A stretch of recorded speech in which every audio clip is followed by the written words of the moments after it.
Olá, boa tarde a todos, todas e todes, sejam muito bem-vindos. Esse aqui é o nosso primeiro HTPC formativo, uma série de HTPCs que nós vamos fazer aí com o pessoal da EJA, né? A gente tem aí a nossa queridíssima professora, doutora Sônia Couto Feitosa, né? Que é expert aí em educação de jovens e adultos, atuou bastante tempo no Instituto Paulo Freire, participa de diversas comissões e fóruns relacionados à educação de jovens e adultos, tem uma experiência incrível aí para passar, contribuir com a gente. A gente espera que em breve a gente consiga ter a Sônia pessoalmente aqui nos nossos encontros, nos nossos bate-papos, nos nossos HTPCs. A gente sabe da dificuldade de articular a rede nesse horário, né? Então, nesse primeiro momento, a gente vai fazer essa série de bate-papos, pelo menos uma vez por mês, levando aí para os HTPCs uma formação consistente do ponto de vista teórico. A Sônia, ela vem aqui trazer para a gente um pouco sobre a discussão de concepção de EJA. Ela vai falar um pouco do histórico da nossa modalidade, lá do início, para a gente compreender hoje do contexto que essa modalidade está. Tudo bem? Bom, Sônia, boa tarde. Agora que eu te apresentei, seja super bem-vinda e fique à vontade aí para a gente poder conversar e prosear bastante. Obrigada, Fábio. Eu quero cumprimentar as professoras, os professores, gestores que estejam nos vendo nesse nosso bate-papo, falar da minha alegria, do meu prazer em estar aqui e falar sobre a EJA, né? A EJA sempre foi a minha inspiração, a modalidade pela qual eu me dediquei a minha vida inteira.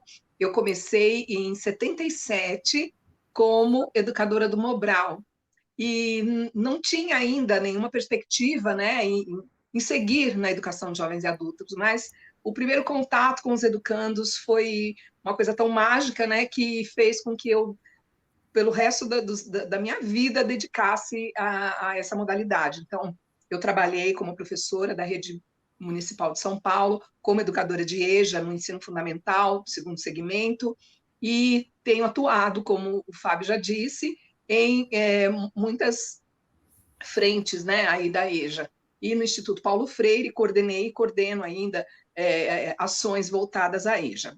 Bom, falar sobre a EJA é uma coisa prazerosa, mas a gente tem que entender para entender essa EJA de hoje, a gente tem que pensar como se deu o histórico dessa modalidade, né? E a gente vai fazer um pouco desse histórico, né? Desde o período colonial. Nós vamos falar sobre as especificidades da EJA e posteriormente vamos falar sobre a EJA no âmbito legal. Para que a gente possa, né, melhorar a nossa prática docente e contribuir com a valorização e o respeito devido a essa modalidade, né? A gente precisa respeitar a EJA. Nós, educadores, fazemos isso, é claro, mas a sociedade, de modo geral, muitas vezes falha ao entender a EJA como algo que seja secundário, né? E não a EJA é direito, e direito de milhões de pessoas que não conseguiram concluir o seu processo de alfabetização na infância ou mesmo na juventude, enfim. A EJA é essa oportunidade, essa janela que se abre para que essas pessoas possam ter esse direito garantido. Então, vamos Maravilha. fazer um percurso, exatamente. Na verdade, Vamos fazer assim, né, esse Sônia? percurso histórico. Oi, Esse querido. percurso histórico inicia lá no Brasil Colônia, né? Então a gente precisa Isso, voltar lá no exatamente. Brasil Colônia para a gente poder entender um pouco como se dava essa educação de adultos, né? Exato. Bom, no Brasil Colônia não havia ainda, né, essa preocupação com a educação de jovens e adultos. Havia somente algumas iniciativas, né, no ensino jesuítico que tinha como ênfase a catequização. E a catequização não tinha como preocupação ensinar a leitura, ensinar a escrita, mas sim ensinar normas de comportamento. E também o ensino de alguns ofícios que poderiam funcionar para ajudar a funcionar a economia colonial. Então, vejam que essa educação para adultos já começou com uma visão equivocada, né? Não havia nenhuma preocupação com a aprendizagem da leitura e escrita, e muito menos uma preocupação de que esse conhecimento pudesse inserir socialmente.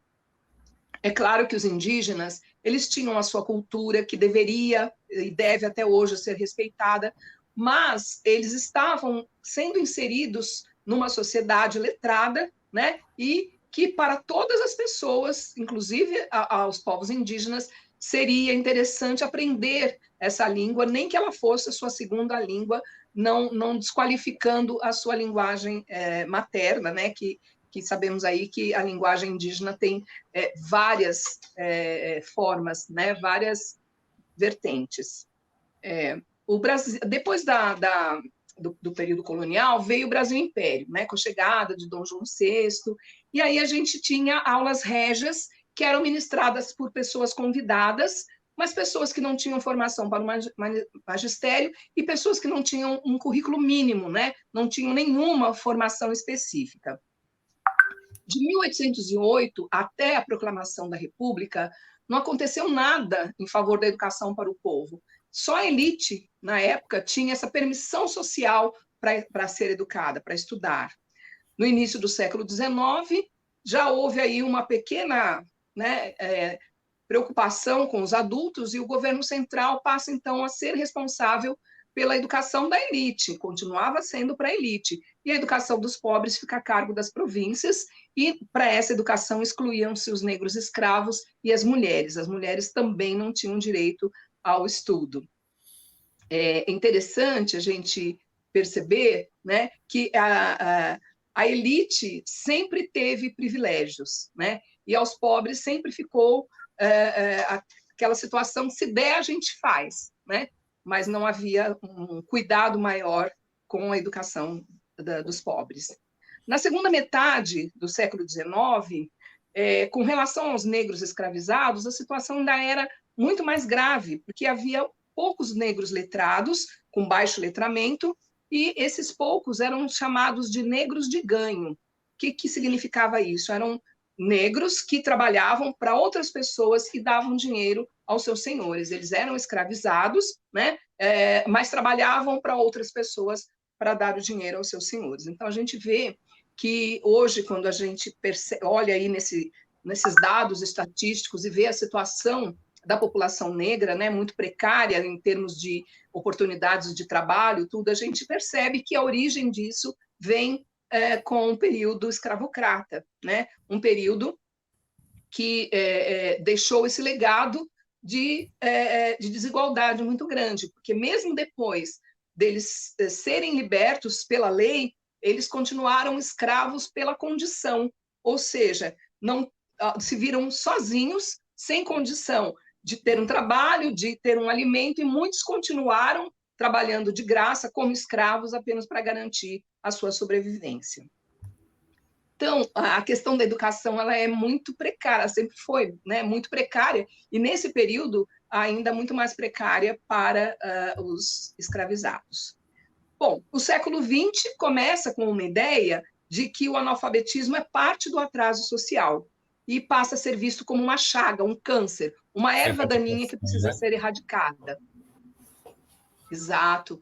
Paulo Freire falava isso, né? Que o analfabetismo não era uma erva daninha, não basta arrancar, né? Você tem que criar possibilidades de superar essa condição, ou seja, universalizando a educação para todas as crianças, não gerando novos analfabetos, e, é claro, alfabetizando esses que já existem, mas não promovendo novas inserções de novas pessoas que não conseguem se alfabetizar. Então, a escola tem aí uma responsabilidade muito grande para universalizar o alfabetismo, né? Para que todas as pessoas possam circular com autonomia num universo letrado, né? E, enfim, garantir que esse direito seja efetivamente cumprido.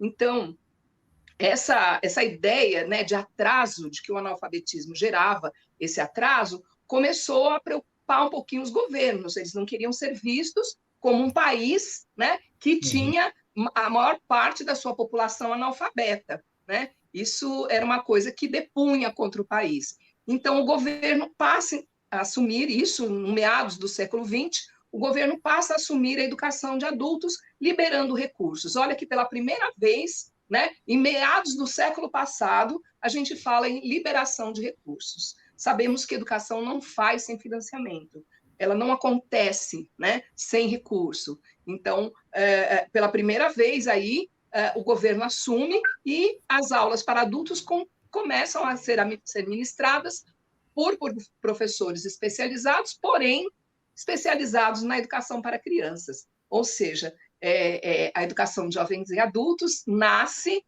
com esse viés, né, de ter profissionais que não conhecem a modalidade, que não conhecem os adultos e trazem essa questão da infantilização. Reproduzir o modelo, né, Sônia? Exato, exatamente. A gente falar em infantilização no século passado é uma coisa, né, Fábio? Agora, a gente ainda lida muito com algumas situações em que esse jovem, esse adulto, né, nas suas aulas, recebe propostas infantilizadas. Né, nos projetos do Instituto Paulo Freire, né, lá trabalhava-se muito com projetos de alfabetização, e eu fiz visitas a muitas salas de aula para acompanhar o processo pedagógico, para ver como é que os professores estavam, se eles precisavam de ajuda, enfim, toda uma preocupação com o acompanhamento, porque professor, a gente sabe, eu sei porque eu dei aula por 31 anos e eu sei o que é essa vida nossa de professor, né? De dar conta de inúmeras atividades, de dar conta da casa, muitas vezes para nós, mulheres, de 2 escolas, até mais, enfim, é toda uma carga, né, muito alta de trabalho, e às vezes falta mesmo tempo para esse aperfeiçoamento, para criar coisas novas. E às vezes eu visitava as salas de aula e eu via, né, o professor, aluno, educando da EJA, pintando o coelhinho da Páscoa, né? Pintando peninha do índio no dia do índio. Então, muitas atividades que educadores, né, que dão aula para crianças e para adultos, às vezes esses professores pegam essas atividades e levam para reproduzir à noite. Então, isso para o educando adulto. E pensa o que é para um adulto ficar, né, chegar cansado do trabalho, morrer de vontade de ir embora para casa, descansar, porque no outro dia ele tem que acordar cedo, e chegar na sala de aula, a professora dar uma folhinha para ele, mandar uns lápis de cor e mandar ele pintar. É triste isso, né? Até mesmo, Sônia, algumas atividades de alfabetização, a gente ainda encontra, né, aquela abordagem do universo infantil, né? Às vezes, Isso. né, a gente precisa aí ter um processo formativo, né? A gente está querendo investir nisso a partir do segundo semestre, a gente vai fazer uma formação bem bacana para todo o grupo da EJA, para a gente retomar essas discussões, porque às vezes acontece de você se deparar, e não porque o professor não saiba, de fato, às vezes aquele recurso que ele tem naquele momento, para ele tentar trabalhar a alfabetização do estudante que está lá atrás. E muitas vezes, quando você alfabetiza esse estudante com um repertório da sua realidade, do seu contexto, até o processo de alfabetização ele acaba sendo mais rápido. Né? Então, assim, é importante destacar isso, porque é muito comum, às vezes, a gente está pensando em alfabetizar estudante, mas peraí, isso aqui dá certo lá com a molecada? Vamos dar com o pessoal bola, brinquedo, né? E às vezes você pode trazer palavras do dia a dia, lista do mercado, compras, né? Objetos de casa, objetos de trabalho, que você vai conseguir muito mais. Então, é muito comum a gente pegar estudante da EJA que a gente vê que assim ele não sabe a, a alfabetização plena, mas ele associa algumas palavras e com elas para você alfabetizar fica muito mais fácil, né? Então a gente vai investir nisso, porque é comum a gente encontrar mesmo, né? A gente valoriza o esforço do professor que está sempre buscando o melhor para o aluno, mas a gente de vez em quando esbarra aí e a gente precisa compreender isso, né? Então compete a gente também aqui proporcionar uma formação e recursos para que a gente vira esse jogo, né? Então, mas vale a reflexão com certeza, né? A gente faz a reflexão, refletindo que o lado de cá, né, precisa investir nisso e o lado de lá também precisa refletir. Opa, peraí, temos que buscar um outro recurso aí para contemplar esse estudante de forma justa e integral, né? Bem isso mesmo. Exato, exatamente. Mas bem bacana. Hoje em dia, a gente encontra muitas atividades na internet, né? E às vezes os professores se valem disso, e assim, em nenhum momento, gente, criticar o trabalho do educador. A gente sabe o quanto o professor precisa de apoio na sua prática pedagógica. Ele precisa de apoio e nós, né, gostaríamos de poder estar mais perto para dar esse apoio. Então, eu sempre aproveito esses momentos, né, de diálogo com os educadores para falar sobre isso. Achou uma atividade bacana? Dá uma olhada na imagem, na linguagem, vê se está infantilizado. traz para a sua realidade, faz uma adaptação, não precisa pegar aquela atividade e aplicar tal qual ela está lá, mas tem esse cuidado, né, de adequar a linguagem, de adequar toda Pede auxílio na é, escola para o coordenador pedagógico, né? isso, Pede uma orientação, um auxílio. Se o coordenador pedagógico não tiver o recurso, ele vai entrar em contato com a gente ajuda, a gente se disponibiliza, né? isso, Eu acho que é a forma de trazer isso da melhor forma para os nossos estudantes. E também tem uma questão que compete destacar, né, Sônia, que isso é uma realidade muito forte da EJA, de forma geral. A gente sabe que muitas vezes o professor ele tem uma jornada muito extensa durante o dia, com outras funções, e à noite ele vai dar aula na EJA. E às vezes também quando ele dá aula na EJA, ele também só tá cansado, né? E assim, eu não me excluo dessa realidade porque eu sou um professor que trabalha manhã, tarde e noite, e até um tempo atrás também estava à noite na EJA. E realmente é uma jornada muito exaustiva, né? E é claro que do ponto de vista humano, a gente sabe que a gente precisa melhorar muito no aspecto político, educacional, para que a gente tenha aí uma remuneração justa e decente, para que a gente consiga atuar com forma de qualidade, né? Mas eu acho que isso também não pode ser uma porta para a gente sempre justificar, né? Porque o nosso educando está ali, ele tem o direito a ter uma educação de qualidade, né? Então, às vezes, está aquele exato, cansaço, está aquela repetição, até o desestímulo, né? Do outro falando, não, peraí, esse educando, eu tenho um motivo, eu tenho uma razão por esse educando que está aqui, né? Então, acho que também precisa ter esse olhar, né? Que ele está ali como um isso, sujeito de direito também, né? E do ponto de vista humano, é um sistema muito difícil, mas do ponto de vista de escolha, né? A gente acaba se submetendo a uma jornada. Então, a gente também precisa olhar para esse cara que está ali, que ele também precisa ter esse direito, né? Então, é uma discussão exato, complicada, espinhosa, mas a gente precisa também refletir dos dois lados, né? Mas, Sônia, deixa eu te exato. falar. Aí, depois do século XX, também tem a questão do Paulo Freire, né, que chegou lá com o método Isso, que revolucionou um pouco, né? Revolucionou um pouco, não, isso. revolucionou muito, né? Essa Muito, né? questão dos jovens adultos, Exatamente. né? A segunda metade, né, do século é marcada por essa participação de Paulo Freire. Em 1960, o Brasil apresentava um quadro que estava muito carente de intervenções, né, principalmente na educação de adultos.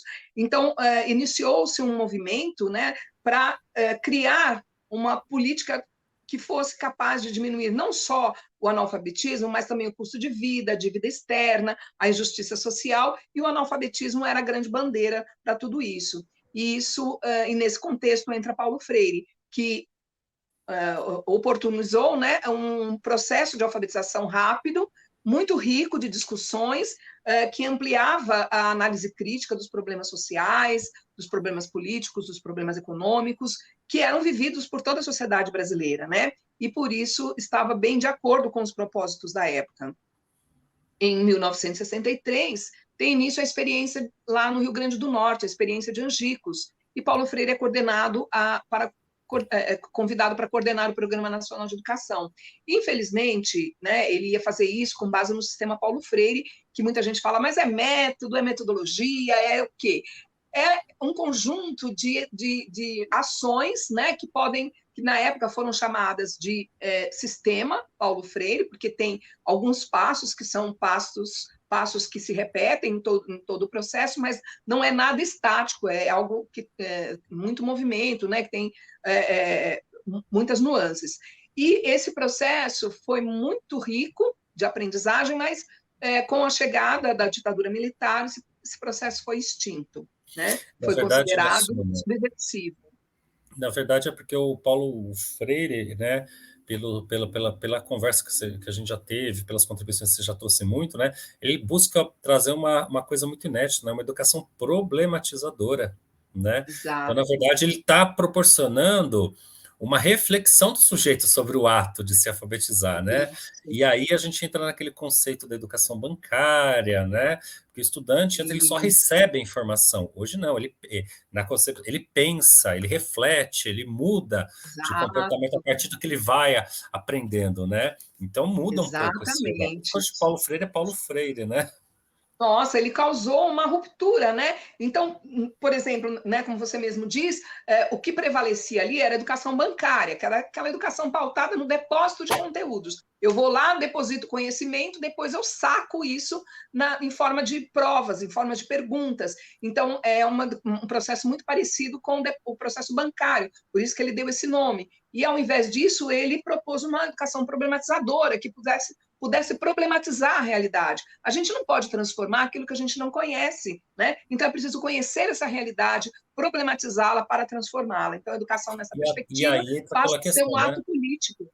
Oi? Quando o estudante. E entra aquela questão, né? O estudante passa a se conhecer, tomar consciência do seu Isso, papel, tomar consciência da sua relação na sociedade. Isso aí isso incomoda. mesmo. Então, imagina isso na época da ditadura militar, né? Estudantes Nossa, pensando, refletindo sobre o seu papel, do papel do governo, né? Então, a gente imagina porque incomodava muito. ele foi muito perseguido, né?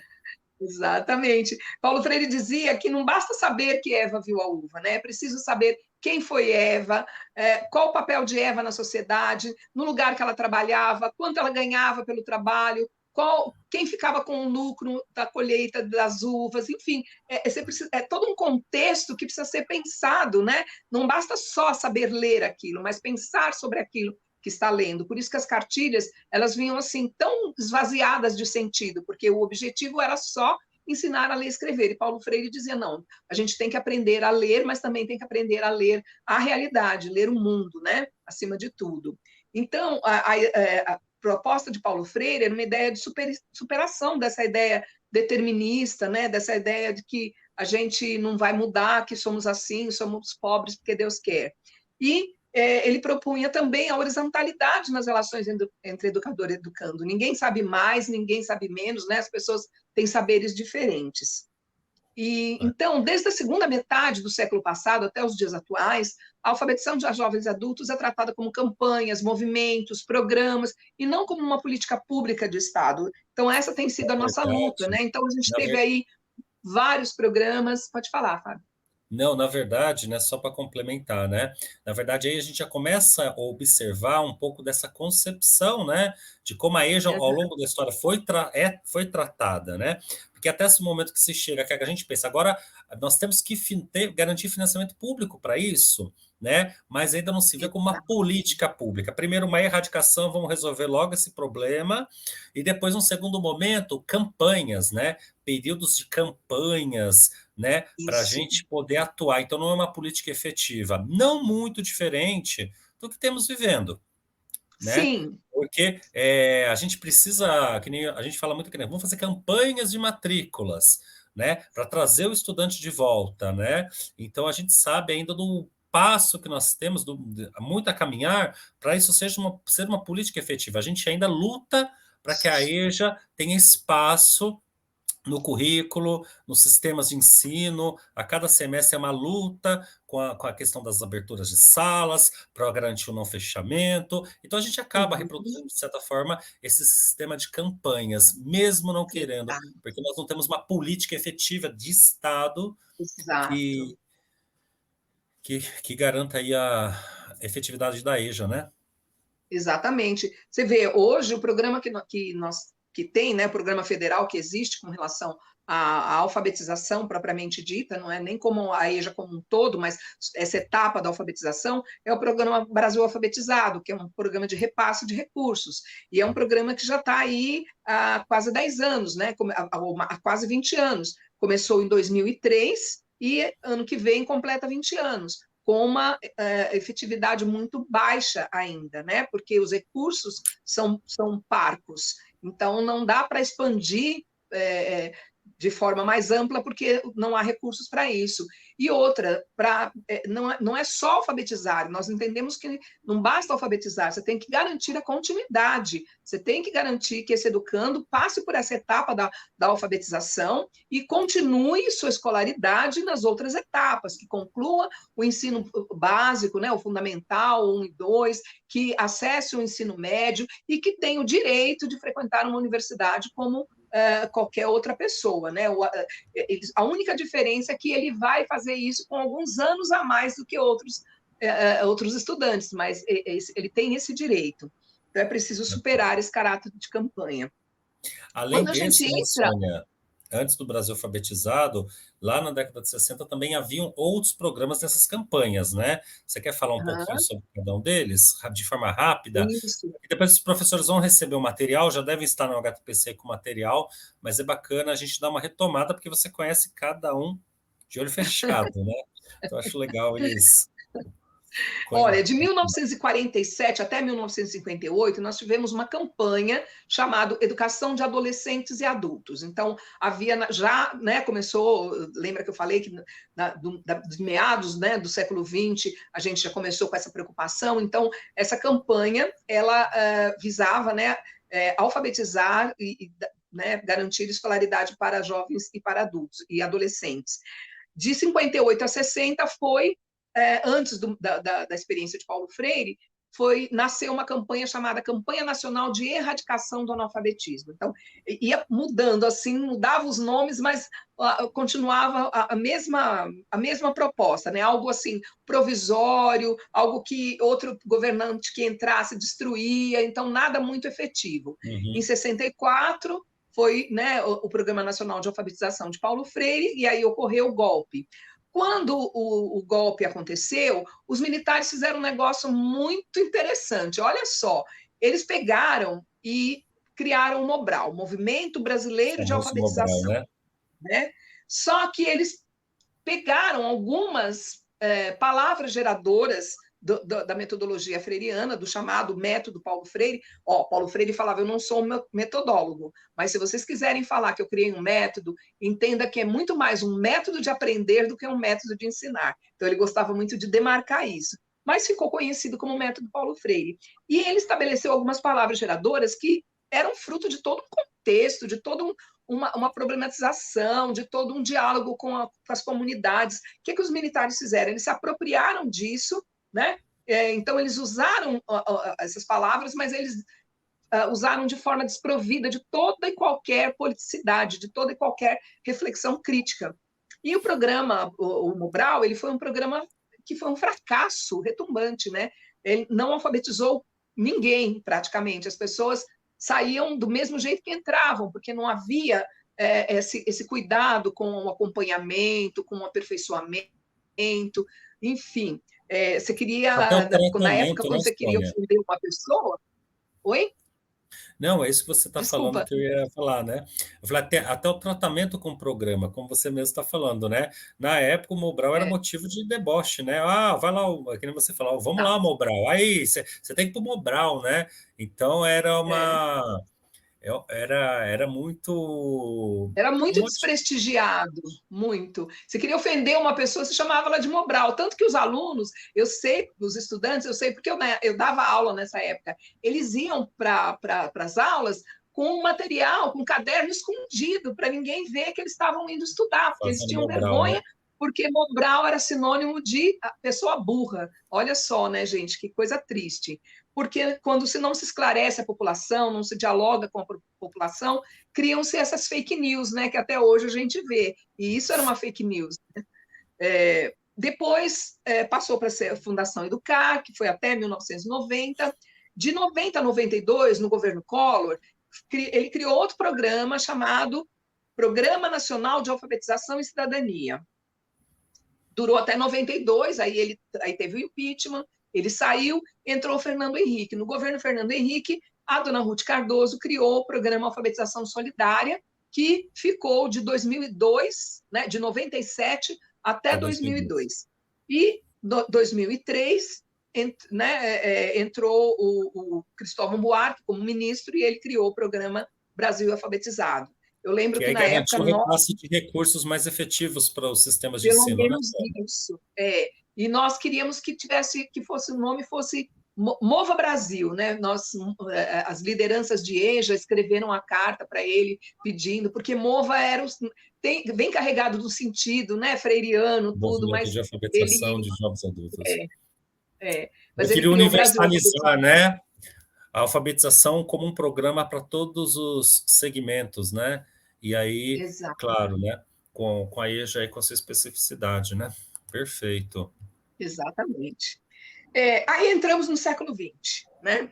21. E aí a EJA começa a sofrer a influência de muitos processos sociais que foram transcorridos no século passado e que começaram a se tornar públicos agora no século XX, e não só públicos, mas criou-se força para combater, por exemplo, novos papéis da mulher na sociedade, né? E isso fez com que muitas mulheres tivessem que voltar a estudar, porque passaram a trabalhar fora, aumentou muito mais o número de mulheres que trabalham fora, transformações no mundo do trabalho, aumento da expectativa de vida da população, a pessoa passou a viver mais e com isso ela começa a sonhar em estudar, a voltar a estudar, né? As novas configurações familiares, o reconhecimento das diferentes identidades de gênero, identidades étnico-raciais, identidades geracionais, e a revolução tecnológica, que obrigou as pessoas a terem um conhecimento maior acerca da leitura da escrita, até para ir num caixa eletrônico, para movimentar a sua conta bancária num caixa eletrônico. Hoje nem é mais caixa eletrônico, né? Hoje é o aplicativo no celular. Então, Oi? O Pix, né? O Pix, exatamente. Então, essa revolução tecnológica, ela impulsionou a procura por voltar a estudar, né? Pena que nós vivemos recentemente, estamos vivendo ainda essa questão da pandemia, que meio que deu uma recuada, né? De muitos anos atrás, e hoje a gente está, de novo, tendo que ir atrás, fazendo busca ativa, indo atrás dos educandos, dos estudantes, porque eles se afastaram mesmo, mas a gente vinha num processo em que a procura era muito maior por conta dessas mudanças, né, da sociedade. E aí a gente precisa pensar, bom, estamos no século XXI, entramos no século XXI, já vimos essa questão dessas mudanças, né? Já vimos a questão, falamos um pouco sobre a pandemia, mas a gente tem que pensar que para a gente ter uma EJA forte, a gente precisa pensar nas especificidades da EJA. E quais são elas? A EJA é uma modalidade muito cheia de especificidade, né? Então, a gente tem que ter muito claro algumas práticas que são práticas que dialogam com os princípios freirianos. Primeiro, o reconhecimento dos saberes dos educandos. Os educandos sabem, mas eles não sabem que sabem. Eles acham que não sabem nada, mas eles têm muito conhecimento, eles sabem de muita coisa. Então, é importante levar em consideração, partir, né, desses conhecimentos prévios, dessa bagagem cultural, desse saber que eles têm. Paulo Freire falava, não há saber mais, saber menos. Retoma aquela concepção de que, assim, o sujeito, ele chega com um repertório rico de vivências, de experiências, e com ele é diferente com a criança. Por isso que a gente critica tanto a questão de seguir o modelo da atividade com a criança, até a concepção do tratamento com a criança. Porque a criança, ela vai ampliando seu saber com repertórios e com descobertas. Com o adulto também. O adulto tem muitas descobertas nesse processo de alfabetização, esse processo de retomada desses saberes aí. Mas o adulto ele tem um repertório, né? É uma coisa muito simples a gente falar, por exemplo, nós vamos aprender um idioma, nós adultos, e uma criança. A criança aprende com muito mais facilidade. O adulto, ele aprende com mais dificuldade, mas aprende. O nosso adulto da EJA, ele também já tem um repertório de questões que ele precisa ver sentido naquilo que ele vai ser abordado, ser discutido. Então, você trazendo, partindo da realidade dele para o cotidiano e amarrar isso se torna mais significativo para ele, porque ele está entendendo por que ele está lá, qual que é o objetivo daquela atividade. Porque é muito comum a gente ver estudantes que, eu adoro essa escola, eu adoro esse professor, eu adoro essa matéria, mas ele passa uma parte do tempo copiando a atividade. Né? E na hora do tempo de refletir, fazer, executar, já deu a aula, acabou, tchau. Então, é muito mais importante quando a gente já contextualiza ele, do que ele está fazendo, por que ele está ali, né? O que ele sabe, de que forma isso pode contribuir, né? Eu acho que isso contribui bastante para que ele se sinta mais motivado, né? Exatamente. Então, gente, é preciso prestar mesmo atenção dessas coisas, né? O nosso papel ao educar é de promover a emancipação, promover a participação cidadã, né? Então a gente tem que fazer isso, mas tem que fazer de forma ética, de forma crítica, né? Para que as pessoas possam fazer uso desses aprendizagens, tanto na vida pessoal quanto na vida social. Então, precisa valorizar a diversidade, como a gente já falou, a EJA tem muita diversidade, as relações também, relações amorosas, fraternas, entre educador e educando, entre educadores, entre educandos, enfim, e reconhecer que não há neutralidade, que a educação é um ato político. Então, é importante pensar que sociedade que eu quero formar, que tipo de sociedade eu sonho. Então, eu tenho que formar o meu educando para ele, né, para que ele possa dar continuidade a esse meu sonho. Então, a educação tem esse papel, né, de pensar de forma prospectiva. Trabalhar atividades, um dos desafios da EJA é trabalhar atividades desafiadoras, atividades que promovam a construção do conhecimento em lugar da memorização. Não dá para ficar só na memorização, ele tem que entender o processo, né? Porque aí essa aprendizagem fica para toda a vida. A questão do mundo do trabalho também é muito importante. Os educandos já têm um saber, porque eles desenvolvem esse saber nas suas profissões, no seu trabalho. Então, é fundamental que a EJA dialogue com essas questões. Eu lembro que eu tive um educando uma vez, que ele era marceneiro, e ele fazia móveis, uma perfeição, uma coisa assim, maravilhosa, mas ele não sabia ler e escrever. Então, ele tinha o jeito dele de fazer cálculos, né? E ele achava que na escola ele não ia conseguir, porque ele sabia fazer do jeito dele. Mas qual era o desafio ali? Era mostrar para ele que o jeito dele e o jeito da escola se complementam, que eles não entram em atrito, né? Então, trabalhar cálculo de área, trabalhar perímetro, trabalhar todas essas questões que ele usava no trabalho dele, né, de uma forma que partisse dele. O que você sabe sobre isso? Como é que você calcula quanto de fórmica você vai precisar para colocar num armário, né? Para colocar na porta de um armário. Então, olha um outro jeito de fazer isso. Você já pensou nesse jeito aqui? Então, sempre mostrando para ele que o jeito dele e o jeito da escola, eles são, né, compatíveis, não há nenhuma diferença. Enfim, a gente precisa superar aquela concepção de EJA de supletivo, né, de suplência. Né? A suplência, o supletivo quer dizer algo que vai completar. A gente não vai completar Foi até nada na bom, vida né, dessas Sônia, pessoas. você trazer esse apontamento, porque assim, a gente tem às vezes enraizado, né, a ideia de que a EJA é um supletivo, e na verdade a EJA ela tem um papel muito maior do que uma concepção de educação supletiva. Ela é um espaço onde o nosso educando que teve um momento da sua vida, um direito a ele negado, a educação, seja por ele não ter frequentado a escola, por ele ter parado de estudar, ou por a escola não tê-lo aceitado, seja da forma como ele da forma como ele agia, um momento, é um espaço onde ele se reintegra socialmente, é um espaço onde ele desperta para a cidadania, é um espaço que ele desperta para o seu papel na sociedade, de forma plena, de forma crítica. Então, assim, então para que isso ocorra, a gente precisa trabalhar ele de uma forma muito contextualizada. As disciplinas, principalmente no EJA2, precisam dialogar entre elas nas propostas das atividades.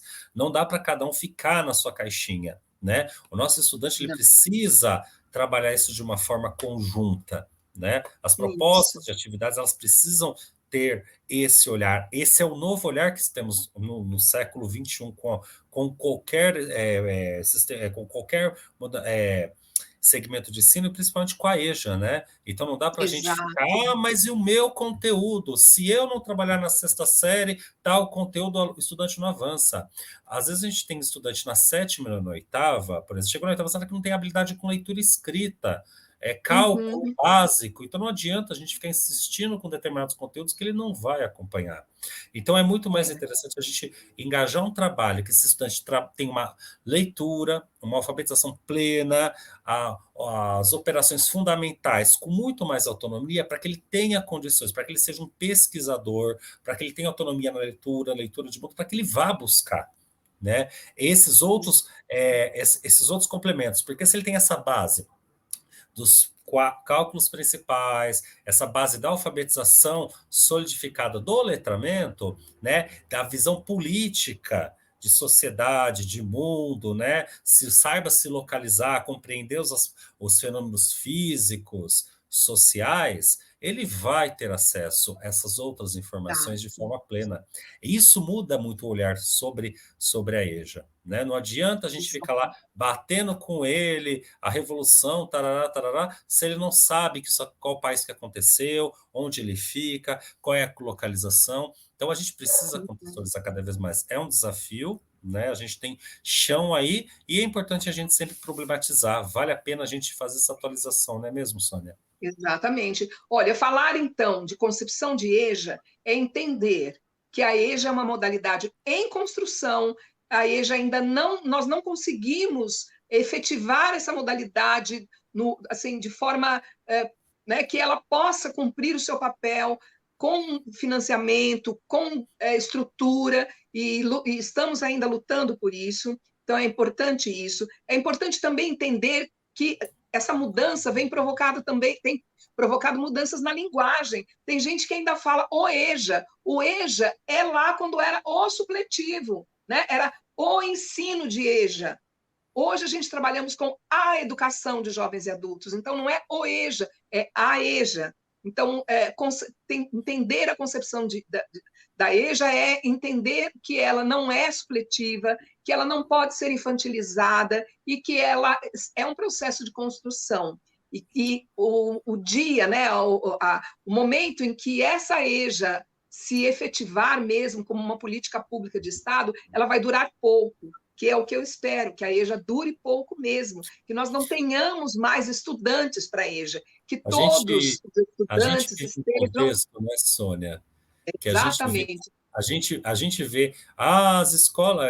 Eu vi uma reportagem num dos grupos de EJA, de fóruns EJA que a gente tem aí pelo Brasil, alguns a gente está até no mesmo, né? Tem alguns lá que publicaram uma reportagem do estado de São Paulo, que ano passado foram 720 escolas fechadas de EJA. Num outro contexto, isso seria uma notícia maravilhosa, né? Num Exato, contexto de que essa demanda de fato está se diminuindo. E a gente sabe que não, né? É que essa demanda está se evadindo da escola. Né? Isso é muito triste. exato, Porque a gente, qualquer região, qualquer lugar que se esbarra, a gente sabe de muita gente que precisaria estar na escola. Então é importante exato. repensar a EJA, repensar o formato, problematizar a forma, por que esse estudante não está vindo. Então é uma discussão muito grande que a gente precisa fazer. Precisa fazer enquanto política pública, precisa fazer enquanto escola, né? Fazer enquanto prática lá dentro, porque assim, por que esse Uhum. estudante não vem? A política pública, a escola, a prática, né? Então, tudo aí tem um papel nessa discussão que a gente vai voltar aí nos próximos encontros, não é mesmo, Sônia?